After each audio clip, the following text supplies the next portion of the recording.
स्वागत है आप सभी का हमारे इस channel new Kashi study classes पर।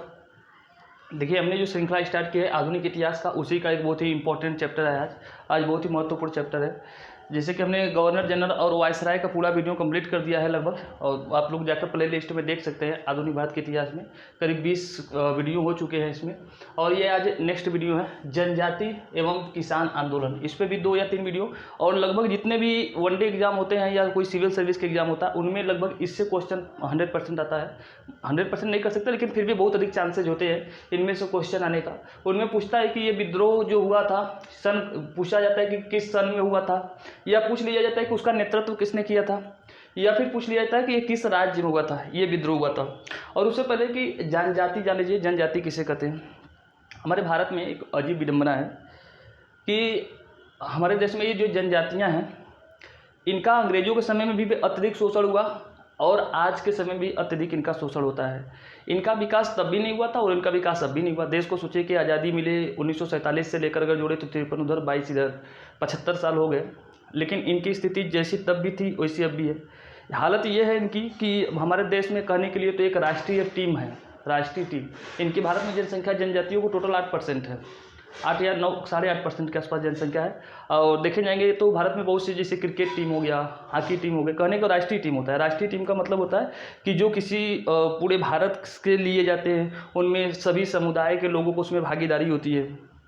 आप लोगों ने देखा होगा कि टीम इंडिया हो चाहे हॉकी कोई भी टीम हो क्रिकेट का, उसमें इन ट्राइब्स जनजातियों से एक भी खिलाड़ी लगभग नहीं होते हैं, आज़ादी के इतने साल 75 साल होने के बाद भी। और जितनी भी सिविल सेवाएं, जितने एग्जाम होते हैं, आईएएस हो गया चाहे आईपीएस हो गया चाहे कोनो भी एग्जाम हो गए, लगभग इनमें भी जो उनको रिजर्वेशन 7.5% है, बस वही उनको मिलता है। और इससे ऊपर जो भाई अगर कहा जाए तो ईडब्ल्यूएस को लेकर 59.5% तो आरक्षण है, बाकी बचे करीब 41.5%, तो उसमें इनकी भागीदारी एकदम नहीं होती है। अगर आरक्षण न रहता तो इनको वो भी नौकरी नहीं मिलती। वो जो 7.5% मिलता है ना एसटी कास्ट को, यानी कि जनजाति को शेड्यूल्ड ट्राइब्स कहते हैं, नहीं एसटी कास्ट, वो भी इनको नहीं मिलता नौकरी। और इनकी स्थिति ये है कि जैसे कि आज भी इनकी स्थिति ऐसी है कि ये बस दूसरे की सेवा करते हैं, मतलब इनका शोषण बहुत पहले से चला आ रहा है। इनकी स्थिति आज भी मजदूरों जैसी है, एकदम ज़िंदगी एकदम आदिवासियों जैसी है, आदि मानव जैसी ज़िंदगी है। तो कोई आपसे पूछे कि जनजाति किसे कहते, तो जनजाति हम उन्हें कहते हैं जिनकी अभी रहन सहन अभी भी आदिम जनजातियों जैसी है। ये समाज की मुख्य धारा से हट के रहते हैं। सामान्यतः ये पहाड़ी या जंगली एरियाओं में रहते हैं, जरूरी नहीं है कि पहाड़ी, लेकिन सामान्यतः जंगली और पहाड़ी क्षेत्रों में रहते हैं ये। इनका अपना अलग कल्चर, अलग संस्कृति। तो इनका विकास क्यों नहीं होता है, इसके पीछे का कारण है कि जैसे अगर मैं कहूँ कि धर्म और परंपराएं, ये 2 ऐसी चीज़ें हैं जिनको शक्तिशाली या समाज के ऐसे वर्ग ने अपने लिए विकसित किया है, अपनी सुरक्षा के लिए परंपराओं को विकसित किया है, या धर्म को विकसित किया है अपनी सुरक्षाओं के लिए। जैसे परंपराएं समाज में कोई ऐसा क्यों बनता है, जैसे अगर मान लीजिए अगर कहा जाए आपसे कि चोरी करना पाप है, तो चोरी करना पाप है, ये परंपरा किसने बनाई होगी? उन लोगों ने बनाया होगा जिनके पास संपत्ति अधिक होगी, यानी जो उच्च वर्ग में आते होंगे, जो कुलीन वर्ग में आते होंगे। उन्होंने ऐसी परंपरा इसलिए बनाई होगी ताकि अगर धर्म में जोड़ दिया जाएगा कि चोरी करना पाप है, तो इसका मतलब ये हुआ कि निम्न जाति के लोग उस परंपरा को फॉलो करेंगे, या निम्न जो गरीब लोग होंगे इस परंपरा को फॉलो करेंगे, जिससे कि उनके उच्च लोगों की संपत्ति क्या होगी, बची होगी। तो भारत की सरकार या कोई हमारे देश की जब अंग्रेजों की भी सरकार थी, तब भी जब भी ये लोग अपनी विकास की बात करते हैं, अपनी विकास की बात करते हैं एसटी कास्ट के लोग, तो सरकार कह देती है कि हम इनकी परंपराओं का क्या करते हैं, संरक्षण करते हैं। इनकी परंपराओं के नाम पे इनको मूर्ख बना दिया जाता है। और इनमें अभी भी इनमें विकास का क्रम अभी भी बहुत पिछड़ा हुआ है, अभी भी बहुत पिछड़ा हुआ है। अब देख सकते हैं, अब कहने की बात नहीं है, अब देख सकते हैं भारतीय टीमों को या किसी भी चीज़ को देखना, इन लोगों की भागीदारी बहुत ही न के बराबर है, न के बराबर, 1-2 लोग भी नहीं है। और कुछ खास जाति के या कुछ खास वर्ग के लोग ही उनमें दबदबा, या कुछ खास क्षेत्र के ही, जैसे दिल्ली मुंबई, कुछ क्षेत्र का ही उसमें दबदबा होता है अधिकतर चीज़ों में। तो चलिए हम स्टार्ट करते हैं। परंपरा और धर्म किसी बस निम्न जाति को क्या करता है, दबाता है, या निम्न वर्गों को, गरीबों को क्या करता है, बस दबाता है। और इनका अभी तक इनमें कोई ऐसा नेता पैदा भी नहीं हुआ जो शिक्षित पढ़ा लिखा हो, और ये शिक्षा में बहुत पिछड़े होते हैं, शिक्षा में भी बहुत पिछड़े होते हैं जनजातियाँ। चलिए देखिए, याद करना है आपको, पहला विद्रोह हुआ था चुआर विद्रोह। ये याद रखना है कि चुआर विद्रोह सन कब हुआ था? 1768 में। ये चुआर विद्रोह कब हुआ था? 1768 में हुआ था। इसका नेतृत्व जिस व्यक्ति ने किया था उस व्यक्ति का नाम था दुर्जन सिंह एवं जगन्नाथ, दुर्जन सिंह एवं जगन्नाथ। और ये चुआर विद्रोह जिस राज्य में हुआ था उस राज्य का नाम था पश्चिम बंगाल। 1768 ये तब का बंगाल आज के समय में कहे तो पश्चिम बंगाल में हुआ था 1768। याद रखना है कि चुआर विद्रोह 1768 किसका नेतृत्व किसने? दुर्जन सिंह। और किसने किया था? जगन्नाथ, राज्य पश्चिम बंगाल में हुआ था। फिर उसके बाद आता है हो विद्रोह। हो विद्रोह कब हुआ था? 1820 और 1822 के बीच में होता है, 1820 से 1822। इसका नेतृत्व भी किसने किया था? जगन्नाथ। ये जो पड़ता है, ये छोटा नागपुर जो पड़ता है ना, ये जो झारखंड वाला इलाका है उसमें कुछ उड़ीसा का भी क्षेत्र आता है, छत्तीसगढ़ का भी कुछ क्षेत्र आता है। वो उस एरिया को कहते हैं छोटा नागपुर। उस एरिया को क्या कहते हैं? छोटा नागपुर। जो कि अब सबसे अधिक क्षेत्र जो आता है वो झारखंड में आता है। तो वहाँ पर एक जनजाति रहती है मुंडा जनजाति। उस मुंडा जनजातियों के द्वारा हो विद्रोह किया गया था, जिसका नेतृत्व किया था जगन्नाथ ने 1820 से 1822 में। तो याद रखिए चुआर 1768, हो विद्रोह 1820 से 1822। ये हम पूर्वी भारत के प्रमुख विद्रोह पढ़ रहे हैं, पूर्वी भारत के मतलब भारत का जो पूर्वी वाला एरिया है।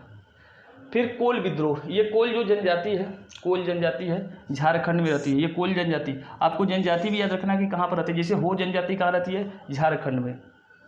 कोल विद्रोह, कोल जनजाति कहाँ रहती है? झारखंड में। ये जो कोल विद्रोह हुआ था कब हुआ था? 1831 में। इसका नेतृत्व जिसने किया था? सुरगा एवं सिंगराय ने। ये दो व्यक्ति थे, सुरगा एवं सिंगराय ने झारखंड में इसका नेतृत्व किया था 1831 में। कोल विद्रोह कई बार पूछा है, कोल विद्रोह कब हुआ था? 1831 में हुआ था। फिर उसके बाद है संथाल विद्रोह। ये पड़ता है झारखंड में। संथाल विद्रोह, ये संथाल एक जनजाति है। संथाल क्या है? एक जनजाति है। 1855 में ये विद्रोह किया था अंग्रेजों के खिलाफ। सिद्धू एवं कान्हू ने इसका नेतृत्व किया था। देखिए ये जो जनजाति विद्रोह था ये केवल अंग्रेजों के खिलाफ नहीं था, यहाँ के जो जमींदार वर्ग थे या जो उच्च वर्ग के लोग थे उनके खिलाफ भी था। क्योंकि अंग्रेज तो शोषण किए ही, यहाँ के लोगों ने इनका अधिक शोषण किया। ये इसी जगह के लोग, अंग्रेजों से ज़्यादा इन्हीं जगह के लोगों ने इनका ज़्यादा शोषण किया है, इन जनजातियों का। आज भी इनका भी शोषण जारी है, जो कि यहाँ तक के लोग करते हैं। आप लोग देख सकते हैं कि कैसे शोषण होता है। फिर उसके बाद है खेरवार विद्रोह। इसे खैरवार विद्रोह भी कहते हैं। ये 1870 में हुआ था। इस खैरवार विद्रोह याद बस इतना रखना है कि खैरवार विद्रोह जो हुआ था 1870 में हुआ था। ये भी पश्चिम बंगाल से संबंधित था। खैरवार विद्रोह पश्चिम बंगाल झारखंड से वही सटा एरिया में हुआ था। फिर उसके बाद है अहोम विद्रोह। अहोम जो है पुराना नाम था किसका? असम का। अहोम जो है पुराना नाम किसका था? असम का नाम था। 1828 में हुआ था। इसका नेतृत्व जो किया था उस व्यक्ति का नाम था गोमधर कुंवर। क्या नाम था? और असम में ही हुआ था, क्योंकि मैंने बताया ना असम का पूरा नाम क्या था? पुराना नाम अहोम था। तो वहाँ पर एक विद्रोह हुआ था। एक्चुअली था क्या कि अंग्रेज को म्यांमार पर आक्रमण करना था, म्यांमार पर हमला करना था। तो अंग्रेजों ने उनसे रास्ता लिया था अहोम के राजा से। फिर बाद में उस रास्ते को अंग्रेजों ने नहीं दिया, तो आपस में वहाँ के जनजातियाँ जो थी, अहोम में जो जनजातियाँ रहती थी उन जनजातियों से इनका विद्रोह हुआ था। तो अहोम विद्रोह याद रहे कि 1828 में हुआ था। इसका नेतृत्व जिस व्यक्ति ने किया था उसका नाम था गोमधर कुंवर। और कहाँ पर हुआ था ये? असम में 1828 में। तो यहाँ पर कोल 1831, 1828 अहोम बहुत इंपॉर्टेंट है ये दो। फिर उसके बाद एक खासी विद्रोह। जानते हैं कि मेघालय में जो पर्वत है गारो, खासी, जयंतिया, मिकिर, कुल कई पहाड़ियाँ हैं असम में नहीं मेघालय में। तो जो पहाड़ों का नाम रखा गया है वहाँ के जनजातियों के नाम पे उन पहाड़ों का नाम रखा गया है। उसी में से एक जनजाति है खासी जनजाति, यानी खासी पहाड़ी पर रहने वाली जनजाति जो है उसका नाम है खासी। तो खासी जनजातियों के द्वारा 1833 में विद्रोह किया गया था। अहोम विद्रोह 1828 में, उसी के 5 साल बाद खासी विद्रोह किया गया। उसी असम से नीचे है थोड़ा सा मेघालय। और इसका नेतृत्व जिसने किया था उस व्यक्ति का नाम था तीरथ सिंह। क्या नाम था? खासी विद्रोह का नेतृत्व जिसने किया था उस व्यक्ति का नाम था तीरथ सिंह। और ये कहाँ पर हुआ था? मेघालय में। मेघालय जानते हैं कि मेघालय में हमारे भारत में सबसे अधिक वर्षा होती है मासिन रामपुर गाँव में, जो कि पड़ता है मेघालय में। फिर उसके बाद हम लोग आते हैं इधर पागलपंथी विद्रोह। ये जो हुआ था 1825 से 1833 में हुआ था। पागलपंथी विद्रोह 1825 से 1833 में। इसका नेतृत्व जो किया था उस व्यक्ति का नाम था करम शाह। ये बंगाल में ये हुआ था, उत्तरी बंगाल, यानी कि अगर असम से सटा हुआ एरिया जो आता है, असम से सटा हुआ जो एरिया आता है बंगाल का, तो वहाँ की जो खासी जनजाति थी और ये करम शाह जो थे, इनके पुत्र और टीपू, करम शाह और टीपू, इन दोनों ने उसका नेतृत्व किया था। उत्तरी बंगाल में ये एरिया आता है, उत्तरी बंगाल में हुआ था 1825 से 1833 में। कौन सा विद्रोह? पागलपंथी विद्रोह। याद रहे, क्वेश्चन पूछता है कि पागलपंथी विद्रोह जो था वो किस राज्य में हुआ था, तो उत्तरी बंगाल में हुआ था। कब हुआ था? 1825 से 1833 के बीच में हुआ था। और इसका नेतृत्व जिसने किया था उस व्यक्ति का नाम था करम शाह एवं पुत्र का नाम था टीपू। फिर उसके बाद है फराइजी विद्रोह। फराइजी विद्रोह 1838 में हुआ था। ये भी क्वेश्चन कई बार पूछा है। फराइजी विद्रोह ये कहाँ पर हुआ था? 1838 में। इसका नेतृत्व जिसने किया था उस व्यक्ति का नाम था दादू मियाँ नाम था। कहाँ पर हुआ था? बंगाल में। फराइजी विद्रोह यह एक प्रकार से धर्म सुधार आंदोलन था। फराइजी विद्रोह कैसा था? एक धर्म सुधार आंदोलन था।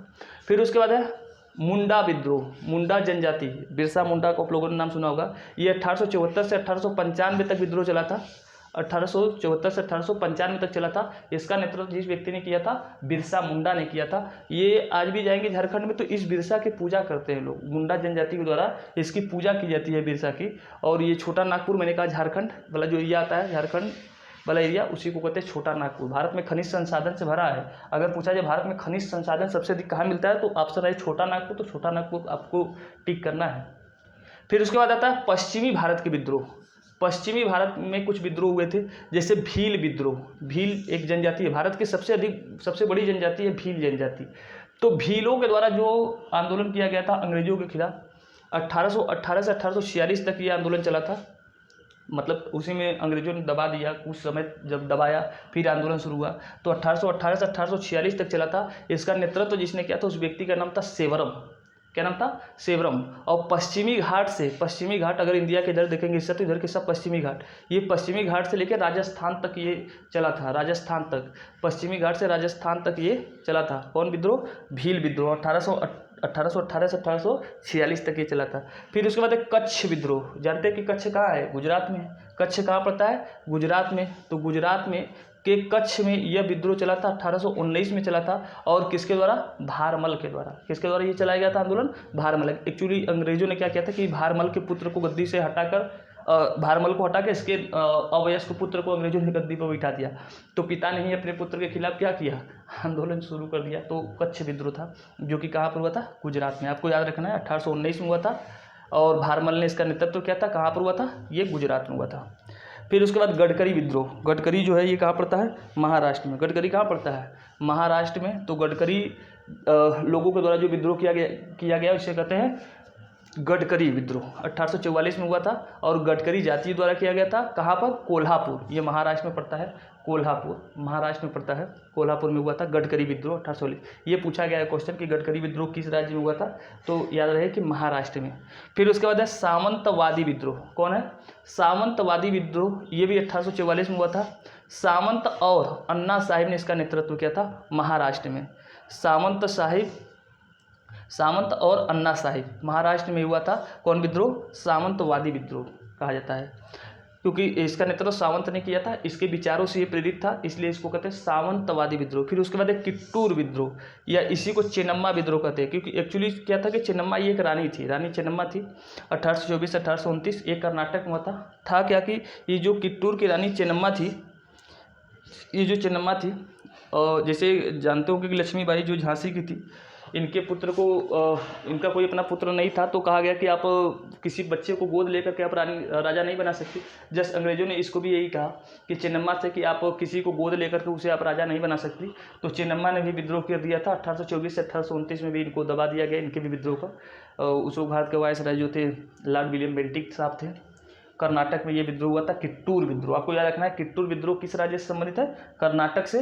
और इसका नेतृत्व जिसने किया था रानी चेन्नम्मा। कब हुआ था? 1824 से 1829। अभी इसमें दो वीडियो लगेंगे और तो पूरी तरीके से विद्रोह की भी। किसान आंदोलन बाकी है, जनजातियाँ कुछ और जनजातियाँ बस बची, फिर उसके बाद किसान आंदोलन। तो 2 वीडियो हमको लगता है, उम्मीद है कि बनेगा, फिर पूरी तरीके से खत्म हो जाएगा। और मुझे मेरा आपसे रिक्वेस्ट है कि आप वीडियो को एक बार हमारे वीडियो को शेयर भी कर दीजिएगा, लाइक भी कीजिएगा और कमेंट भी कीजिएगा। सभी को धन्यवाद। गुड नाइट और बाय।